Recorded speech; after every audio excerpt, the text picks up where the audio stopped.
সরকারকে রাজনৈতিক পথে আনতে আন্দোলনের ইঙ্গিত বিএনপি নেতার। আওয়ামী লীগের পতাকা তলে কেউ বিক্ষোভ করলে আইনের মুখোমুখি করার হুঁশিয়ারি প্রেস সচিবের। সীমান্তে হামলা হত্যা বন্ধ করতে হবে ভারতকে। দিল্লিতে বিজেপি বিএসএফ বৈঠকে আলোচনা হবে অসম চুক্তি নিয়েও বললেন স্বরাষ্ট্র উপদেষ্টা। অপপ্রচার বন্ধের আহ্বান। পুতুলের সূচনা ফাউন্ডেশনের খোঁজে সুধা সদনে দুদকের অভিযান। মেলেনি অস্তিত্ব। সাবেক এমপি শম্ভু ও প্রতিমন্ত্রী ওয়াদুদের বিরুদ্ধে মামলা।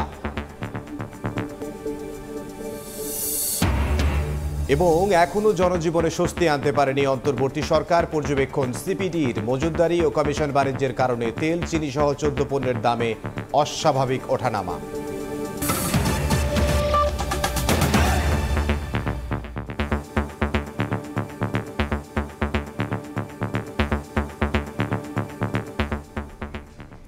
সময় সংবাদের সঙ্গে আছি আমি ইমদাদুল হক।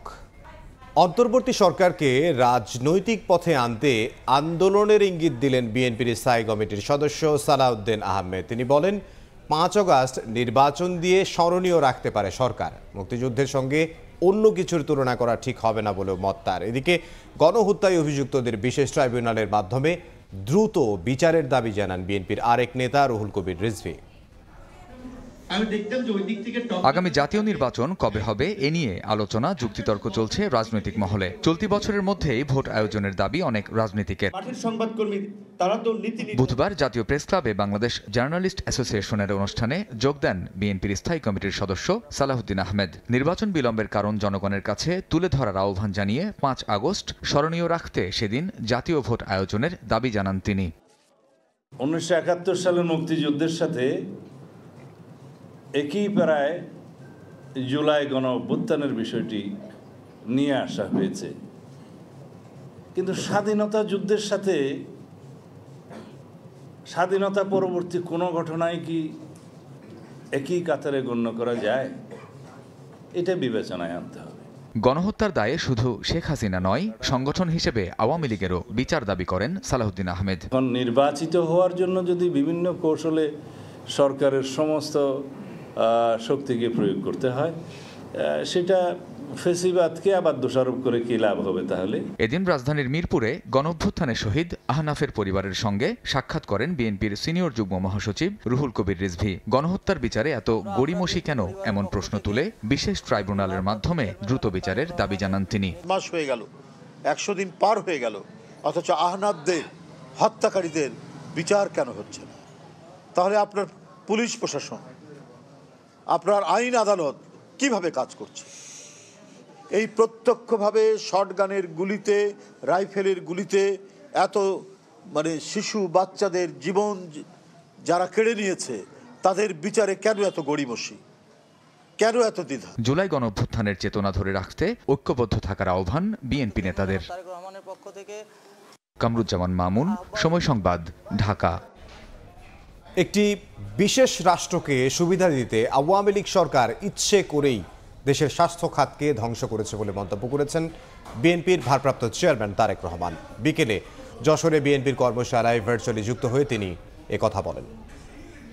বিগত স্বৈরাচারের সময়ের ব্যবস্থাগুলো দেখেন, এই যে পলাতক যে স্বৈরাচার, দুর্ভাগ্যজনকভাবে বলতে হয় যে আমার কাছে মনে হয় যে বাংলাদেশের স্বাস্থ্য ব্যবস্থাকে ইচ্ছা করে তারা ধ্বংস করেছে, সো দ্যাট পার্শ্ববর্তী কোনো একটি দেশকে যাতে তারা সেই সুযোগটা দিতে পারে। এদিকে আওয়ামী লীগের পতাকা তলে কেউ বিক্ষোভ করলে আইনের মুখোমুখি করার হুঁশিয়ারি দিয়েছেন প্রধান উপদেষ্টার প্রেস সচিব শফিকুল আলম। জুলাই গণহত্যার বিচার না হওয়া পর্যন্ত দলটিকে কোনো কর্মকাণ্ড চালাতে দেওয়া হবে না বলে সাফ জানান তিনি। নৃশংস হত্যাযজ্ঞের 6 মাস না যেতেই কি করে দলটি কর্মসূচি ঘোষণা করে এমন প্রশ্ন তুলেছেন জাতীয় নাগরিক কমিটির মুখ্য সংগঠক সার্জিস আলম। এছাড়া বিএনপি, বিপ্লবী ওয়ার্কার্স পার্টি সহ বিভিন্ন রাজনৈতিক দলের নেতারা আওয়ামী লীগকে প্রতিহতে একাট্টা থাকার ঘোষণা দিয়েছেন। মঙ্গলবার রাতে সামাজিক যোগাযোগ মাধ্যমে ফেব্রুয়ারি মাসে আওয়ামী লীগের কর্মসূচি ঘোষণার পর রাজনৈতিক অঙ্গনে শুরু হয়েছে আলোচনা সমালোচনা। দলটির পতাকা তলে অবৈধভাবে কেউ বিক্ষোভ করলে তাকে আইনের মুখোমুখি করা হবে বলে হুঁশিয়ারি উচ্চারণ করেছেন প্রধান উপদেষ্টার প্রেস সচিব শফিকুল আলম। সংস্কার কমিশনগুলোর চূড়ান্ত রিপোর্টের ভিত্তিতেই ফেব্রুয়ারিতে আগামী নির্বাচনের সম্ভাব্য তারিখ ঘোষণা করা হবে বলেও জানান তিনি। হেলিকপ্টার দিয়ে আপনি উপরে যাচ্ছেন, হেলিকপ্টার দিয়ে আপনাকে মারছে। আওয়ামী লীগ তাদের পার্টি সম্পদ না হলে আওয়ামী লীগের কে এসে বলছে যে আমি হাসিনা লিডারশিপ মানি না, আমি একটা ক্লিন লিডারশিপ চাই?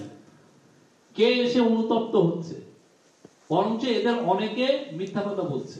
বিপ্লবে গণহত্যার 6 মাস না যেতেই কিভাবে আওয়ামী লীগ কর্মসূচি দেয় এমন প্রশ্ন তুলেছেন জাতীয় নাগরিক কমিটির মুখ্য সংগঠক সার্জিস আলম। রাজধানীতে এক অনুষ্ঠানে তিনি বলেন, শেখ হাসিনা দেশে ফিরলে তাকে ফাঁসিতে ঝুলতে হবে। এদিকে দলটির কর্মসূচিকে গণবিরোধী উল্লেখ করে প্রতিহতে মাঠে থাকার ঘোষণা দিয়েছেন বিভিন্ন রাজনৈতিক দলের প্রতিনিধি। বুধবার জাতীয় প্রেস ক্লাবে রাষ্ট্র সংস্কার আন্দোলন নামে একটি সংগঠনের বৈঠকে এ ঘোষণা দেন বক্তারা। 16 বছরের অপকর্মের বিচার না হওয়ায় আওয়ামী লীগ কর্মসূচি ঘোষণার সাহস পেয়েছে বলে মন্তব্য করেন বিপ্লবী ওয়ার্কার্স পার্টির সাধারণ সম্পাদক সাইফুল হক। আর বিএনপি চেয়ারপারসনের উপদেষ্টা জহিরুদ্দিন স্বপন বলেন, আওয়ামী লীগের কর্মসূচি মোকাবেলায় রাজনৈতিক দলগুলোর সঙ্গে জনগণও সজাগ রয়েছে। পক্ষগুলোর মধ্যে সাংঘর্ষিক দাবি থাকে।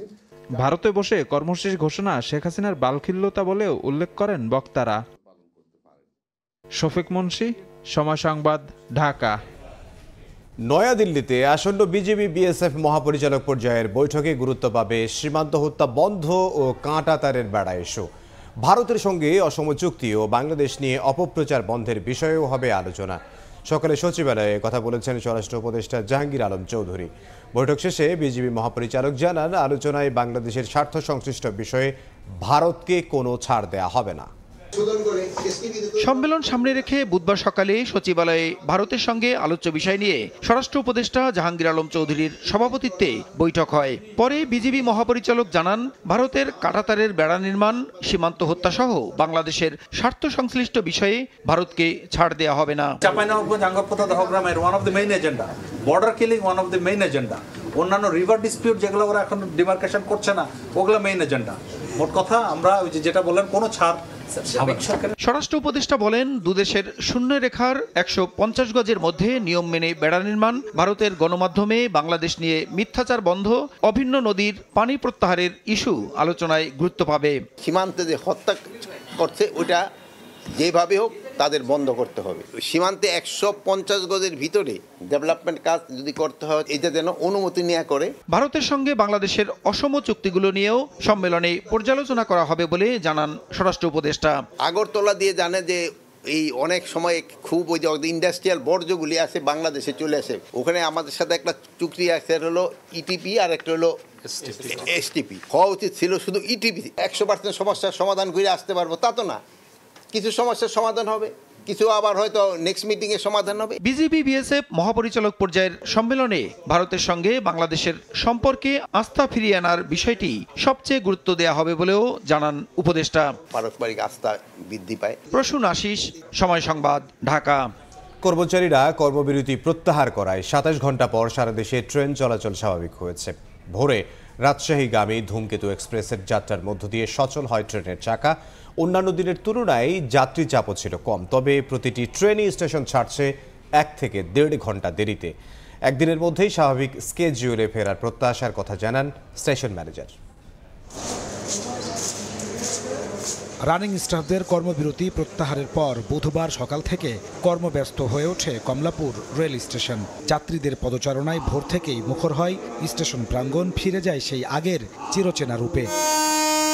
এদিন সকাল 7টায় রাজশাহীর ট্রেন ধূমকেতু এক্সপ্রেস ঢাকা ছেড়ে যায়। সচল হয় ট্রেনের চাকা, তবে যাত্রী চাপ কিছুটা কম থাকায় স্বস্তি নিয়েই ট্রেনে ওঠেন সবাই। নানা শঙ্কা কাটিয়ে ট্রেন চলাচল শুরু হওয়ায় স্বস্তির কথা জানান যাত্রীরা। ট্রেন চলতেছে, মানুষের ভোগান্তি কমছে, এখন আবার চালু হয়েছে, এখন মানুষ আরো স্বস্তিতে ফিরেছে। অবশ্যই ভালো লাগতেছে, অনেক ভোগান্তি থেকে আমরা রক্ষা পাইতেছি। তবে এদিন ট্রেনের শিডিউলে কিছুটা হেরফের হয়। সিলেটের ট্রেন পারাবত এক্সপ্রেস 4 ঘন্টার দেরিতে ঢাকা ছাড়ে, আর বাকিগুলো 1.5 থেকে 2 ঘন্টা বিলম্বে যাত্রা করে। এতে কিছুটা ভোগান্তিতে পড়েন যাত্রীরা। যাত্রী পারতেছি, এটা শুনে অবশ্যই খুশি, কিন্তু তাও তো ভোগান্তি হয়েছে আমাদের, তাই না? লেট অবশ্যই 1 ঘন্টা লেট। এখন কখন ছাড়বে এখনো কোনো নিশ্চয়তা পাচ্ছি না আর কি। সময় মতো ঢাকায় না পৌঁছাতে পারার কারণে বুধবার বাতিল হয় সিলেটের ট্রেন জয়ন্তিকা ও উত্তরবঙ্গের বুড়িমারি এক্সপ্রেস। স্টেশন ম্যানেজার জানান, ট্রেনের কোচ ও ইঞ্জিন এলোমেলো থাকায় এগুলো গুছিয়ে প্ল্যাটফর্মে দিতে খানিকটা বাড়তি সময় লাগছে। একদিনের মধ্যেই শিডিউলে ফেরার প্রত্যাশার কথা জানান তিনি। ইঞ্জিনগুলো ট্রেনে আসার জন্য কিছু প্রসিডিউর থাকে, এই প্রসিডিউরের কারণে মূলত কিছু লেট হয়েছে। আশা করতেছি 2-1 দিনের ভিতরে শিডিউল রিকভার হবে। একদিন ট্রেন বন্ধ থাকায় শুধু ঢাকার কমলাপুর স্টেশনে লোকসান 1,20,00,000 টাকা বলেও জানান ম্যানেজার। নাজমুস সালেহি, সময় সংবাদ, ঢাকা। শেখ হাসিনার কন্যা সাইমা ওয়াজেদ পুতুলের সূচনা ফাউন্ডেশনের দুর্নীতি খুঁজতে যে প্রতিষ্ঠানেরই অস্তিত্ব খুঁজে পায়নি দুদক। দুপুরে সরকারি নথিতে থাকা প্রতিষ্ঠানটির ঠিকানা ধানমন্ডি সুধা সদন সহ বিভিন্ন স্থানে অভিযানে গেলেও মেলেনি হদিশ। এদিন সাবেক LGRA প্রতিমন্ত্রী আব্দুল ওয়াদুদ দারা এবং সাবেক MP ধীরেন্দ্র দেবনাথ শম্ভুর বিরুদ্ধে মামলা করেছে সংস্থাটি। ধানমন্ডি 5 নম্বর রোডে সাবেক প্রধানমন্ত্রী শেখ হাসিনার বাসভবন সুধা সদনে দুদক খোঁজ করছেন হাসিনা কন্যা সাইমা ওয়াজেদ পুতুলের সূচনা ফাউন্ডেশনের। দুদক বলছে, সূচনা ফাউন্ডেশনের ঠিকানায় উল্লেখ ছিল সুধা সদনের নাম। এছাড়া বেশ কয়েকটি স্থানের কথা বলা হলেও মেলেনি হদিস। নিবন্ধনটি ঠিক রয়েছে কিনা, তারা আসলেই বাসাকে ব্যবহার করে অফিস হিসাবে ব্যবহার করে অন্য কোনো কার্যক্রম চলতেছে কিনা, সেই বিষয়গুলো আমরা এখন বিস্তারিত যাচাই করতেছি। 2014 সালে অটিজম শিশুদের মান উন্নয়নে পুতুলের নেতৃত্বে প্রতিষ্ঠিত হয় সূচনা ফাউন্ডেশন। দুদকের অভিযোগ, ক্ষমতার প্রভাব খাটিয়ে জোরপূর্বক ফাউন্ডেশনের সদস্য করা ও অনুদান দিতে বাধ্য করতেন তিনি। এমনকি প্রতিষ্ঠানের অনুকূলে দান করা অর্থের উপর বছর পর বছর আয়কর মওকুফ করত জাতীয় রাজস্ব বোর্ড। এনবিআর থেকে একটা SRO জারি করে তাদের যে কর থেকে অব্যাহতি দেওয়ার যে একটা বিষয় ছিল, সেটা আমরা তথ্য উদ্ধারণ করতে এখন আমরা এনবিআর দিকে যাব। আমরা কিছু রেকর্ডপত্র যেগুলো সংগ্রহ করেছি রেজিস্ট্রেশন কার্যালয় থেকে, আমরা সেগুলো বিশ্লেষণ করে পরবর্তীতে আমরা প্রধান কার্যালয়ের কমিশন বরাবর রিপোর্ট দাখিল করব। এদিন সাবেক প্রতিমন্ত্রী আব্দুল ওয়াদুদ দারা ও তার স্ত্রী সহ 8 জনের বিরুদ্ধে উত্তরা ফাইন্যান্স ও ইনভেস্টমেন্ট লিমিটেড থেকে 4 কোটি টাকার বেশি আত্মসাতের অভিযোগে মামলা করেছে দুদক। উত্তরা ফাইন্যান্সের ব্যবস্থাপনা পরিচালক SM শামসুল আরিফিন এবং আব্দুল ওয়াদুদ দারার স্ত্রী বেগম মনোয়ারা বেগম, পরিচালক বেঙ্গল গ্যাস লিমিটেড সহ মোট 8 জনের নামে Uttara finance and investment limited হতে মোট 2,70,00,000 টাকা স্থানান্তর করত উত্তোলনপূর্বক আত্মসাৎ করায় উক্ত 8 জনের বিরুদ্ধে আজ একটি মামলা দায়ের হয়েছে। মামলা হয়েছে বরগুনা 1 আসনের সাবেক MP ধীরেন্দ্রনাথ শম্ভু ও তার স্ত্রীর নামেও। তাদের বিরুদ্ধে প্রায় 7 কোটি টাকার অবৈধ সম্পদ অর্জন এবং 5 কোটি টাকা সন্দেহজনক লেনদেনের অভিযোগ আনা হয়েছে। শাতিলা শারমিন, সময় সংবাদ, ঢাকা। সুন্নতে খাতনা করাতে গিয়ে আয়ানের মৃত্যুর ঘটনায় 2 চিকিৎসকের দৃষ্টান্তমূলক শাস্তি ও 5 কোটি টাকা ক্ষতিপূরণের দাবি জানিয়েছেন শিশুটির বাবা শামীম আহমেদ। হাইকোর্টের নির্দেশে গঠিত দ্বিতীয় তদন্ত কমিটির প্রতিবেদনের উপর পরবর্তী শুনানি হবে 5 মার্চ। সকালে শুনানিতে তদন্ত প্রতিবেদন দেখে অনুমোদন ছাড়া রাজধানীর বাড্ডার ইউনাইটেড মেডিকেল কলেজ ও হাসপাতাল পরিচালনার বিষয়টিকে গুরুতর অভিযোগ বলে মন্তব্য করেছেন হাইকোর্ট।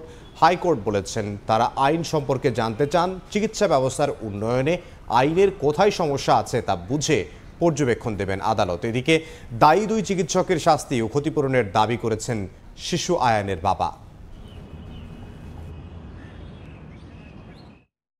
আমি চাচ্ছি এই অভিযুক্ত 2 ডাক্তারকে আমাদের বিদ্যমান যে আইন আছে, আইনের সংস্কার করে তাদেরকে ফাঁসির আওতায় নিয়ে আসা। তাদেরকে যদি ফাঁসি দেওয়া হয় তাহলে বাংলাদেশে আর পরবর্তীতে হয়তোবা এই ধরনের মেডিকেল নেগলিজেন্সি আর হবে না। আদালত যে সিদ্ধান্ত গ্রহণ করবেন কিংবা আইনের যে সমস্ত ত্রুটি বিচ্যুতি, সেগুলোর ব্যাপারে আমরা হাসপাতাল কর্তৃপক্ষ এবং মেডিকেল কলেজ কর্তৃপক্ষের পক্ষ থেকে আদালতের কাছে সমস্ত তথ্য উপাত্ত এগুলো দিয়ে উপস্থাপন করে আমরা সহযোগিতা করব। আজকে শুনানির পর অনারেবল হাইকোর্ট ডিভিশন আমাদের এই জনস্বার্থে মামলাটিকে খুবই গুরুত্বের সাথে বিবেচনা করে এটিকে আংশিক শ্রুত হিসেবে রেখে আগামী 5 মার্চ 2025 এটা টপে থাকবে, এটা পূর্ণাঙ্গ শুনানি হবে। সুনামগঞ্জের জগন্নাথপুর উপজেলায় 106 জনকে অনিয়মের মাধ্যমে ভোটার করার প্রমাণ পেয়েছে ইসি। এজন্য প্রতিজন থেকে নেওয়া হয়েছে লাখ টাকার বেশি। জালিয়াতির ঘটনায় জগন্নাথপুর থানার নির্বাচন কর্মকর্তা ও ডেটা এন্ট্রি অপারেটরকে প্রধান করে মোট 11 জনের বিরুদ্ধে মামলা করেছে নির্বাচন কমিশন, যাদের মধ্যে 9 জন অজ্ঞাত আসামি। এরই মধ্যে নির্বাচন কর্মকর্তা এবং ডেটা এন্ট্রি অপারেটরকে গ্রেফতার করেছে পুলিশ। দুপুরে ইসি সচিবালয়ে সংবাদ সম্মেলনে এ তথ্য জানিয়েছেন জাতীয় পরিচয় নিবন্ধন অনুবিভাগের মহাপরিচালক ASM হুমায়ুন কবির। এদিকে এখন পর্যন্ত বাড়িতে গিয়ে ভোটার তালিকায় 17,07,570 জনের তথ্য সংগ্রহ করা হয়েছে বলে জানান হুমায়ুন কবির।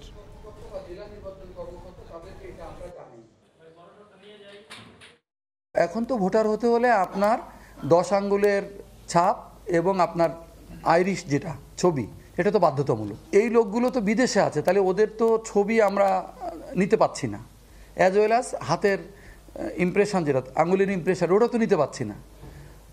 অন্য লোকদেরকে দিয়ে এটা করানো হয়, হয় অল্প বয়স্ক লোকদেরকে দিয়ে অথবা অন্য একজনকে দিয়ে করানো হয়, এবং ওই কাগজের ছবি দেওয়া হয়, দিয়ে ওরা ভোটারটা করে ফেলে আর কি। তাহলে তো এটা একটা জালিয়াতি, তাই না? অন্তর্বর্তী সরকারের নেয়া পদক্ষেপ এখনও জনজীবনে স্বস্তি আনতে পারেনি বলে পর্যবেক্ষণ তুলে ধরেছে গবেষণা প্রতিষ্ঠান সেন্টার ফর পলিসি ডায়ালগ CPD। তেল, চিনি, পেঁয়াজ সহ 14 পণ্যের দামে অস্বাভাবিক ওঠানামার জন্য মজুতদারি ও কমিশন বাণিজ্যকে দায়ী করছে গবেষণা প্রতিষ্ঠানটি। বাজার সিন্ডিকেট ভাঙার পাশাপাশি দুর্বল ব্যাংকগুলো বন্ধের সুপারিশ করে CPD। অন্তর্বর্তী সরকার দায়িত্ব নেওয়ার প্রায় 6 মাস হতে চলেছে। এই সময়ে জীবনযাত্রার ব্যয় কমিয়ে আনার উদ্যোগ নিলেও বাজারে তার প্রভাব ছিল কম, বরং তেল, চিনি সহ অনেক নিত্যপণ্যের আন্তর্জাতিক ও দেশের বাজারে দামের বিস্তর ফারাক দেখা গেছে। এমন তথ্য তুলে ধরে বুধবার বাংলাদেশের অর্থনীতির স্বাধীন পর্যালোচনা প্রকাশ প্রতিবেদনে 14টি নিত্যপণ্যের অস্বাভাবিক দামের জন্য মজুতদারি ও কমিশন বাণিজ্যকে দায়ী করেছে CPD। বলেছে এসব বন্ধে কার্যকর পদক্ষেপ নিতে পারেনি অন্তর্বর্তী সরকার। অনেক জায়গায় আমরা কিন্তু দেখছি যে চাঁদাবাজি ইত্যাদির কারণেও যেটা অব্যাহত আছে, সেটার কারণেও মূল্য বৃদ্ধি পাচ্ছে। অর্থনীতি কেন্দ্রিক কিছু সংস্কার কর্মসূচি পদক্ষেপ আমরা লক্ষ্য করেছি, তবে এখনো পর্যন্ত জনগণের জীবনে কিংবা ব্যবসা বাণিজ্যের অঙ্গনে স্বস্তি আনার মতো কোনো উল্লেখযোগ্য পরিবর্তন দেখা যাচ্ছে না। জ্বালানি খাতের নাজুক পরিস্থিতির কথা তুলে ধরে CPD জানায় PDBর কাছে বিদ্যুৎ কেন্দ্রগুলোর পাওনা 21,000 কোটি টাকা। সংকট নিরসনে যুক্তরাষ্ট্র থেকে LNG আমদানি নিয়েও প্রশ্ন তুলেছে বেসরকারি গবেষণা সংস্থাটি। আমরা কিন্তু CPD থেকে অনেক বছর ধরে বলছি যে আমাদের নিজস্ব এক্সপ্লোরেশন শক্তি, আমাদের সেখানে জনবল, এইখানে আমাদের ইনভেস্টমেন্ট করা, এইটাই হলো আমাদের স্ট্যান্ড। আগের সরকারের সময় সবচেয়ে আলোচিত ব্যাংক খাতের কথা তুলে ধরে CPD বলেছে লাইফ সাপোর্টে থাকা ব্যাংকগুলো বন্ধ করে দেওয়া উচিত। ডিজিটাল ব্যাংক স্থগিত করা এবং মধ্যমেয়াদী পদক্ষেপের মধ্যে বাংলাদেশ ব্যাংকের নিয়ন্ত্রণ এবং কমপ্লায়েন্স শক্তিশালী করা, লাইফ সাপোর্টে থাকা ব্যাংকগুলো এগুলোকে বন্ধ করে দেওয়া। গেল বছরের সেপ্টেম্বর শেষে ব্যাংক খাতে খেলাপি ঋণের পরিমাণ প্রায় 2,85,000 কোটি টাকা উল্লেখ করে এসব ঋণ আদায়ে ট্রাইব্যুনাল গঠনের সুপারিশ করেছে CPD। সংস্কারের জন্য উপস্থাপন করা। শুভ খান, সময় সংবাদ, ঢাকা। শুল্ক বাড়ানোয় আমদানি কমে গিয়ে অবৈধ পথে দেশে ঢুকছে বিদেশি ফল, এতে রাজস্ব হারাচ্ছে সরকার এবং দাবি করেছে ফল আমদানিকারকদের সংগঠন Bangladesh fresh fruits importers association. সকালে ঢাকা রিপোর্টার্স ইউনিটিতে সংগঠনটির সভাপতি সিরাজুল ইসলাম জানান, 10% সম্পূরক শুল্ক বাড়ানোয় তাজা ফল আমদানি অন্তত 50 ভাগ কমেছে, উল্টো বাড়ছে চোরাচালান, রাজস্ব হারাচ্ছে সরকার। এ সময় রমজানকে সামনে রেখে ক্রেতার স্বার্থে শুল্ক প্রত্যাহারের দাবি জানানো হয়। দাবি না মানলে বৃহস্পতিবার থেকে কঠোর আন্দোলনের হুঁশিয়ারি সংগঠনটির।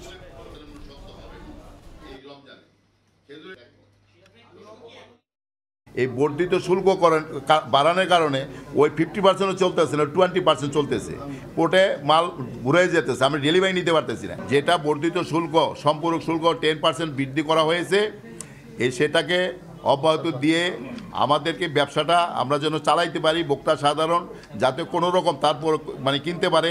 সামনে রমজান, এই রমজানের রোজাদারদের যেন ফল তারা ইফতারিতে রাখতে পারে, সেজন্য আমরা সরকারের কাছে, রাজস্ব বোর্ডের কাছে আমরা অনুরোধ জানাই। বিশ্ব ইজতেমার ময়দানে এবার প্রতিটি খিত্তায় থাকবে সাদা পোশাকে পুলিশ, ড্রোন ক্যামেরায় পর্যবেক্ষণ সহ 5 স্তরের নিরাপত্তা বলয় তৈরি করা হয়। দুপুরে মাঠ পরিদর্শন করে একথা জানান পুলিশ প্রধান। এদিকে প্রায় 100% প্রস্তুতি সম্পন্ন হলেও এখনো ছোটখাটো কিছু কাজ করছেন আগত মুসল্লিরা। যদি জান্নাতে যাইতে পারে, এথনিক জীবন সায়ান্নে পৌঁছেছেন অনেক আগেই, কমেছে শারীরিক শক্তিও, তারপরও দমে যাননি ৮০ বছরের আব্দুল হায়াত। পরকালে লাভের আশায় এভাবে এক সপ্তাহের বেশি সময় ধরে স্বেচ্ছাশ্রম দিচ্ছেন ইজতেমার ময়দানে। তার মতো নানা বয়সী ধর্মপ্রাণদের শ্রমে ১৬০ একরের ময়দান এখন প্রায় প্রস্তুত বিশ্ব ইজতেমার মহা কর্মযজ্ঞের জন্য। মূল মঞ্চ হয়েছে অনেক আগেই, সেটি ঘিরে দফায় দফায় চলছে শীর্ষ মুরব্বী সহ স্বেচ্ছাসেবকদের প্রস্তুতি বৈঠক।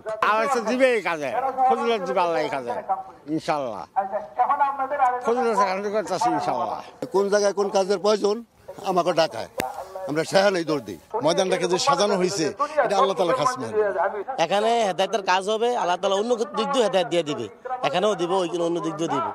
এই জন্য আমরা আসছি নিজের জানমাল কুরবানি করতে, আমি কাজ করতেছি। বুধবার সকালে টঙ্গীর তুরাগতীরের ময়দান পরিদর্শন করেন পুলিশের প্রধান বাহারুল ইসলাম। খুঁটিনাটি বিষয় পর্যবেক্ষণের পর জানান, প্রতি বছরের মতো এবারও নেওয়া হয়েছে নিশ্ছিদ্র নিরাপত্তা ব্যবস্থা। 5টি সেক্টরে ভাগ করে আমরা নিরাপত্তা সাজিয়েছি। 16টি ওয়াচ টাওয়ার থাকবে এবং সেই ওয়াচ টাওয়ার থেকে আমরা নিরাপত্তা ডিউটি দেখব, বাইনোকুলার দিয়ে আমরা দেখব। সাব কন্ট্রোল রুম থাকবে আমাদের 15টি। যে কোনো ধরনের নাশকতা কিংবা যে কোনো ধরনের ইল মোটিভ, আমার বিশ্বাস আমরা আপনাদের সহযোগিতা, আবারও বলি আপনাদের সহযোগিতা আমরা এগুলো মোকাবেলা করতে পারবো। 31 জানুয়ারি থেকে শুরু হয়ে 5 ফেব্রুয়ারি পর্যন্ত চলবে 6 দিনের প্রথম পর্বের 2 দফার বিশ্ব ইজতেমা। আর একদিন পরেই আল্লাহু আকবার ধ্বনিতে মুখরিত হবে 160 একরের টঙ্গীর তুরাগতীর। আগামীতে সকল ভেদাভেদ ভুলে ঐক্যের মহাসম্মিলন ঘটবে এই ইজতেমাকে কেন্দ্র করে, এমনটি প্রত্যাশা সারা দেশ থেকে আসা স্বেচ্ছাশ্রম দেয়া আগত ধর্মপ্রাণদের। তোহা খান তামিম, সময় সংবাদ, টঙ্গী, গাজীপুর। প্রশাসনের আশ্বাসে কাজে ফিরেছেন খুলনার ট্যাঙ্ক লরি শ্রমিকরা। এতে 3 দিন পর ডিপো থেকে তেল উত্তোলন ও 16 জেলায় সরবরাহ শুরু হয়েছে। 3 দিন বন্ধ থাকার পর আবারও কর্মব্যস্ততা ফিরেছে খুলনার জ্বালানি তেলের ডিপোগুলোতে। বুধবার সকাল 8টা থেকে শুরু হয় খুলনার খালিশপুরে পদ্মা, মেঘনা ও যমুনা অয়েল ডিপো থেকে তেল উত্তোলন। সরবরাহ করা হচ্ছে 16 জেলায়। 3 দিন অপেক্ষার পর নিজ নিজ গন্তব্যে তেল নিয়ে যেতে শুরু করেন চালকরা। রবিবারের হাফবেলা থেকে স্থগিত ছিল, 3 দিন পরে লোড দিলাম আজকে। 3 দিন বুঝেছিলাম, এই যে নেতাকর্মীরা লোড দিচ্ছে আর লোড নিয়ে পাম্পে যাচ্ছে। শ্রমিক ইউনিয়নের নেতারা জানান, প্রশাসনের আশ্বাসে এবং জনভোগান্তির কথা বিবেচনা করেই কর্মবিরতি স্থগিত করা হয়েছে। দাবি আদায় না হলে ফের কর্মসূচির হুঁশিয়ারি দেন তারা। যে দুর্ভোগ সৃষ্টি হয়েছে সেই দিক বিবেচনা করে নিজেরা দাঁড়িয়ে থেকে আমরা ট্যাঙ্করি তেল উত্তোলনের ব্যবস্থা আমরা করে দিয়েছি। যারা আমাদের আশ্বস্ত করেছেন তাদের প্রতি আমরা সম্পূর্ণ আস্থা রয়েছে। যদি কথা না রাখেন তাহলে আমাদের পরবর্তী কর্মসূচি আবার ঘোষণা করব আমরা। রোববার দুপুরে খুলনা বিভাগীয় ট্যাঙ্ক লরি শ্রমিক ইউনিয়নের সাধারণ সম্পাদক আলিয়াজিমকে গ্রেফতার করে পুলিশ। বিএনপির অফিস ভাঙচুরের মামলায় তাকে কারাগারে পাঠান আদালত। কর্মবিরতির কারণে জ্বালানি তেল শূন্য হয়ে পড়ে খুলনার অধিকাংশ পেট্রোল পাম্প। তানজিম আহমেদ, সময় সংবাদ, খুলনা। চট্টগ্রাম বন্দরের স্থায়ী আমানত হিসেবে বিভিন্ন ব্যাংকে রাখা 1300 কোটি টাকার ভবিষ্যৎ ক্রমশ অনিশ্চিত হয়ে পড়েছে। ডিসেম্বরের মধ্যে টাকা পরিশোধের প্রতিশ্রুতির মাঝে ফেরত পেয়েছে মাত্র 18 কোটি টাকা।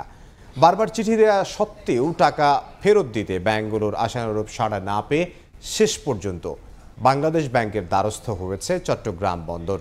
শেখর চিবুর ক্যামেরায় সে খবর জানাচ্ছেন কমল দে। চট্টগ্রাম বন্দরের হিসাব বিভাগের তথ্য অনুযায়ী সাবেক এসআলএমের মালিকানাধীন 4টি ব্যাংকে 927 কোটি টাকা সহ স্থায়ী আমানত হিসেবে বিভিন্ন ব্যাংকের শাখায় অন্তত 1300 কোটি টাকা আটকে আছে। গত বছরের সেপ্টেম্বর মাস থেকে চিঠি দেওয়ার পাশাপাশি শীর্ষ কর্মকর্তাদের সঙ্গে বৈঠক করে স্থায়ী আমানত নগদায়নের অনুরোধ জানিয়ে আসছে বন্দর কর্তৃপক্ষ। ডিসেম্বরের মধ্যে টাকা পরিশোধের অঙ্গীকার করলো। এখন পর্যন্ত শুধুমাত্র একটি ব্যাংক থেকে 18 কোটি টাকা পাওয়া গেছে। এই অবস্থায় টাকা ফেরত পাওয়ার সহযোগিতা চেয়ে বাংলাদেশ ব্যাংকের গভর্নরের কাছে চিঠি দেওয়া হয়েছে। গত ডিসেম্বর পর্যন্ত সময় চেয়েছিল, পরে আবার টাইম পিটিশন দিয়েছে। তো মূলত তারা টাকাটা দিতে এখন গড়িমসি করছে। বাংলাদেশ ব্যাংক যেহেতু ব্যাংকগুলোর গ্যারান্টার, সেই হিসেবে বাংলাদেশ ব্যাংকের হস্তক্ষেপ আমরা কামনা করেছি। বাংলাদেশ ব্যাংকের নির্দেশনা অনুযায়ী মোট আয়ের 50% সরকারি ব্যাংকে এবং বাকি 50% বেসরকারি ব্যাংকে স্থায়ী আমানত হিসেবে রাখতে হয়। সেই অনুযায়ী বেসরকারি ব্যাংকে রাখা 1300 কোটি টাকা নিয়ে চরম বেকায়দায় পড়েছে চট্টগ্রাম বন্দর কর্তৃপক্ষ। মূলত আমদানি রপ্তানি বাণিজ্যের কন্টেনার পণ্য হ্যান্ডেলিংয়ের পাশাপাশি বিভিন্ন স্থাপনা ভাড়া দিয়ে বছরে প্রায় 4000 কোটি টাকা আয় করে বন্দর কর্তৃপক্ষ। এর মধ্যে নিজস্ব খরচ মিটিয়ে বছরে অন্তত 1000 কোটি টাকা জমা হিসেবেই থাকছে। আর এই টাকা নিয়েই জটিলতা চলছে। তবে এসব দুর্বল ব্যাংকে শত শত কোটি টাকা জামানত হিসাবে রাখা নিয়েও প্রশ্ন উঠেছে। যারা এই ব্যাংকের মালিক ছিলেন তারা অনেক প্রভাবশালী ছিলেন, তাদের প্রভাবে হয়তো রাখা হতে পারে, এরকম ঘটনাও ঘটতে পারে। আতঙ্কিত গ্রাহকেরা একযোগে টাকা তুলে নেওয়ায় ব্যাংকগুলোতে সাময়িক তারল্য সংকট সৃষ্টি হয়েছে। এ নিয়ে ব্যাংকের শাখা ব্যবস্থাপকেরা কোনো মন্তব্য করতে রাজি হননি। ব্যাংকগুলোর টাকা বন্দর কর্তৃপক্ষ কিভাবে পাবে, ফেরত পাবে, সেটা অবশ্যই বাংলাদেশ ব্যাংক নির্ধারণ করবে এবং সে টাকা তারা ফেরত পাবে। বাংলাদেশ ব্যাংক ইতিমধ্যে অনেকগুলো পদক্ষেপ নিয়েছে। ফার্স্ট সিকিউরিটি ইসলামী ব্যাংক এরই মধ্যে 18 কোটি টাকা ফেরত দিয়েছে। এছাড়া আরো 12 কোটি টাকা আগামী মাসে নগদায়ন হওয়ার কথা রয়েছে। তবে স্থায়ী আমানতের টাকা দ্রুত নগদায়ন না হলে ব্যাংকগুলোর বিরুদ্ধে আইনগত ব্যবস্থা নেওয়ার চিন্তা ভাবনা করছে চট্টগ্রাম বন্দর কর্তৃপক্ষ। কমল দে, সময় সংবাদ, চট্টগ্রাম। জলাবদ্ধতা নিরসনে নতুন করে 21টি খাল খননের উদ্যোগ নিয়েছে চট্টগ্রাম সিটি কর্পোরেশন। সকালে নগরীর পশ্চিম বাকলিয়ায় কৃষি খাল খনন উদ্বোধন করে এই কার্যক্রম শুরু করেন সিটি মেয়র। জানান, খাল দখলমুক্ত করতে আগামীতে ভ্রাম্যমাণ আদালতের মাধ্যমে অভিযান চালানো হবে। অনেক বিশ্বাসের ক্যামেরায় শফিকুল আলমের রিপোর্ট। বন্দরনগরী চট্টগ্রামের জলাবদ্ধতা নিরসনে 14,000 কোটি টাকার প্রকল্প নেওয়া হলেও গুরুত্বপূর্ণ 57টি খালের মধ্যে খনন হচ্ছে না 21টি, যে কারণে জলাবদ্ধতা নিরসন পুরোপুরি অসম্ভব হয়ে পড়েছে।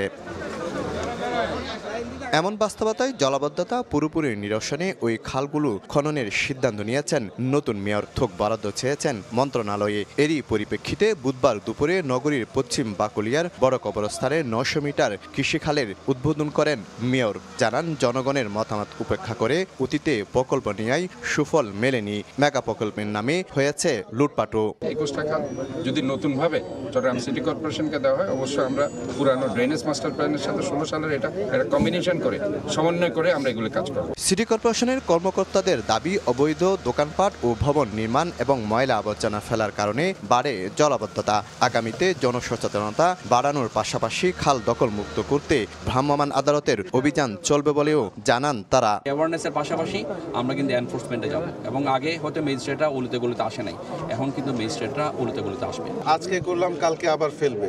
সো গণসচেতন যদি আমরা না হই তাহলে এটা বন্ধ হবে না, এটা আবার বন্ধ হবে, আবার সেই ময়লাগুলো আসবে। সো আমরা গণসচেতনার জন্য আরো একটু চেষ্টা করতেছি। এদিকে যানজট কমাতে পে পার্কিং চালু করেছে সিটি কর্পোরেশন। পাইলট প্রকল্পের অংশ হিসাবে এদিন সকালে নগরীর আগ্রাবাদ বাণিজ্যিক এলাকায় একটি সড়কের উদ্বোধন করেন সিটি মেয়র। শফিকুল আলম, সময় সংবাদ, Chittagong. EDF Aluminium, redefine possibilities. দেশের বাইরের খবর। ট্রাম্পের ক্ষমতা গ্রহণের পর যুক্তরাষ্ট্র জুড়ে শুরু হয়েছে অবৈধ অভিবাসী বিরোধী অভিযান। চলছে ব্যাপক ধরপাকড়। গত দুদিনেই 2000-এর বেশি অভিবাসীকে আটক করেছে ট্রাম্প প্রশাসন। অভিযান শুরু হয়েছে বাংলাদেশে অধ্যুষিত নিউ ইয়র্ক শহরেও। মঙ্গলবার ট্রাম্পের আদেশটি কার্যকর হওয়ার আগে ফেডারেল আদালতের একজন বিচারক এর কিছু অংশ সাময়িকভাবে স্থগিতের নির্দেশ দেন। নিউ ইয়র্ক থেকে হাসানুজ্জামান সাকির রিপোর্ট। সদ্য বিদায়ী বাইডেন সরকারের নীতি থেকে সম্পূর্ণ বিপরীতে চলছে ডোনাল্ড ট্রাম্পের প্রশাসন। মার্কিন অনুদান ও ঋণ সহায়তা বন্ধে সোমবার প্রেসিডেন্ট ট্রাম্প যে নির্বাহী আদেশ দিয়েছিলেন, সেই পরিকল্পনার কিছু অংশ স্থগিতের নির্দেশ দিয়েছেন আদালত। মঙ্গলবার প্রেসিডেন্টের আদেশটি কার্যকর হওয়ার আগে ফেডারেল আদালতের একজন বিচারক এ স্থগিতাদেশ দেন। 2024 অর্থবছরে যুক্তরাষ্ট্রের ফেডারেল সরকার প্রায় 10 ট্রিলিয়ন বা 10 লাখ কোটি ডলার ব্যয় করেছে, যার মধ্যে 3 ট্রিলিয়ন ডলারের বেশি অনুদান ও ঋণ হিসেবে বরাদ্দ ছিল। এর মধ্যে কংগ্রেসের অনুমোদন ছিল 6.25 ট্রিলিয়ন বা 6,75,000 কোটি ডলার। তবে এটি স্পষ্ট নয় যে এই পরিমাণ অর্থ শুধু যুক্তরাষ্ট্রের বাসিন্দাদের জন্য বরাদ্দ ছিল নাকি এতে বিদেশি সাহায্য অন্তর্ভুক্ত ছিল। মার্কিন কংগ্রেসের উচ্চকক্ষ সিনেটে ডেমোক্র্যাট নেতা চাক শুমার বলেছেন, কংগ্রেস অনুমোদিত ব্যয় বন্ধ করার অধিকার প্রশাসনের নেই। এই আদেশ বাস্তবায়িত হলে লাখ লাখ মার্কিন নাগরিকের ক্ষতি হবে। তিনি বলেন, বিশ্ববিদ্যালয় থেকে শুরু করে অলাভজনক সংস্থা, দুর্যোগ সহায়তা, স্থানীয় আইন শৃঙ্খলা রক্ষাকারী বাহিনী, বয়স্কদের সহায়তা এবং প্রয়োজনীয় খাদ্য সরবরাহে বিশৃঙ্খলা সৃষ্টি হবে। তবে বিষয়টি মানতে নারাজ white house. Press secretary Karoline Leavitt ব্রিফিংয়ে বলেন, এতদিন মার্কিনীদের করের অর্থ অপচয় হচ্ছিল, এতে জনগণের দৈনন্দিন জীবনের কোনো উন্নতি হয়নি। প্রেসিডেন্ট ট্রাম্প শুধু তার নির্বাচনী নীতিমালা বাস্তবায়ন করেছেন। এদিকে বিতর্কের বিপিএলে পাওনা টাকা না পাওয়ার তালিকা আরও দীর্ঘ হলো। পারিশ্রমিক না পেয়ে টুর্নামেন্টের মাঝপথেই দেশে ফিরে গেছেন দুর্বার রাজশাহীর কম্পিউটার অ্যানালিস্ট ও সহকারী কোচ। এর আগে ড্রাফট থেকে দলে ভিড়িয়ে পাকিস্তানি অলরাউন্ডার সাদ নাসিমকে বিপদে ফেলার অভিযোগ উঠেছে এই ফ্র্যাঞ্চাইজির বিরুদ্ধে। যদিও অদৃশ্য কারণে এসব কিছুর পরেও নিশ্চুপ ক্রিকেট বোর্ড। নতুন দিন নতুন বিতর্কে শিরোনামে দুর্বার রাজশাহী। এবারের অভিযোগ ছাপিয়ে গেল আগের সবকিছুকে। দুর্বার রাজশাহী সন্দেহের জন্ম দিয়েছিল প্লেয়ার্স ড্রাফটের টেবিলে, যেখানে মাত্র 2 জন বিদেশি নিয়ে 13 জনের স্কোয়াড সাজায় দলটা। একজন লাহিরু সামারকুন, অন্যজন পাকিস্তানি অলরাউন্ডার সাদ নাসিম। সামারকুনকে দেখা গেলেও নাসিমের দেখা পাওয়া যায়নি। নাসিমের না থাকার কারণ অনুসন্ধানে নামে সময় সংবাদ। বেরিয়ে আসে থলের বেড়াল। ড্রাফট থেকে দলে ফেরালেও বিমান ভাড়ার টাকা পাঠায়নি দুর্বার রাজশাহী। এ নিয়ে বিসিবি আর রাজশাহীর টিম ম্যানেজার মেহরাব হোসেন অপি দুপক্ষেরই দ্বারস্থ হয়েছিল নাসিমের এজেন্ট, তবে সমাধান মেলেনি। BCB hasn't taken any action. I have complained it to Saiful, like this player in the Darbar Rajshahi, Saad Nasim, who was drafted. They hasn't booked his ticket. I was chasing manager OP, and he hasn't booked the ticket. Available. We submitted the NOC. I spoke to Saiful. Saiful just asked me for the name, and he hasn't took any action. যদিও সাদ নাসিমের জন্য বিমান ভাড়া না পাওয়াটা এক হিসেবে ভালোই হয়েছে, না হলে নিজ খরচে বিপিএলে এসে পারিশ্রমিক না নিয়েই দেশে ফেরার বিমানে চড়তে হতো, যেমনটা হয়েছে রাজশাহীর 2 কোচিং স্টাফ সদস্যের সঙ্গে। পাওনা টাকা না পেয়ে দলটার সহকারী কোচ ইফতিখার আর কম্পিউটার অ্যানালিস্ট ফয়সাল বাধ্য হয়ে দেশে ফিরে গেছেন। যদিও দেশ ছাড়ার আগে দ্বারস্থ হয়েছিলেন বিসিবির, তবে অদৃশ্য কারণে এবারও কোনো ধরনের পদক্ষেপ নেয়নি ক্রিকেট বোর্ড। দুর্বার রাজশাহীকে নিয়ে এত সব অভিযোগের পরেও বিসিবির চুপ থাকা রহস্যের জন্ম দিচ্ছে। একের পর এক নিয়ম ভাঙার পরেও কেন এই ফ্র্যাঞ্চাইজির বিরুদ্ধে কোনো ব্যবস্থা নিচ্ছে না ফারুক আহমেদের বোর্ড, সে প্রশ্নও উঠছে। রাজশাহী প্লে অফে উঠলে প্রশ্নের ডালপালা বাড়বে। দেখার বিষয় ক্রিকেট বোর্ড আর কতদিন নিজেদের মুখ বন্ধ রাখতে পারে। সাব্বির মিথুন, সময় সংবাদ, ঢাকা। এ পর্যায়ে শীর্ষ সংবাদগুলো জানিয়ে দিচ্ছে আরও একবার। সরকারকে রাজনৈতিক পথে আনতে আন্দোলনের ইঙ্গিত বিএনপি নেতার। আওয়ামী লীগের পতাকা তলে কেউ বিক্ষোভ করলে আইনের মুখোমুখি করার হুঁশিয়ারি প্রেস সচিবের। সীমান্তে হামলা হত্যা বন্ধ করতে হবে ভারতকে। দিল্লিতে বিজেপি বিএসএফ বৈঠকে আলোচনা হবে অসম চুক্তি নিয়েও বললেন স্বরাষ্ট্র উপদেষ্টা। অপপ্রচার বন্ধের আহ্বান।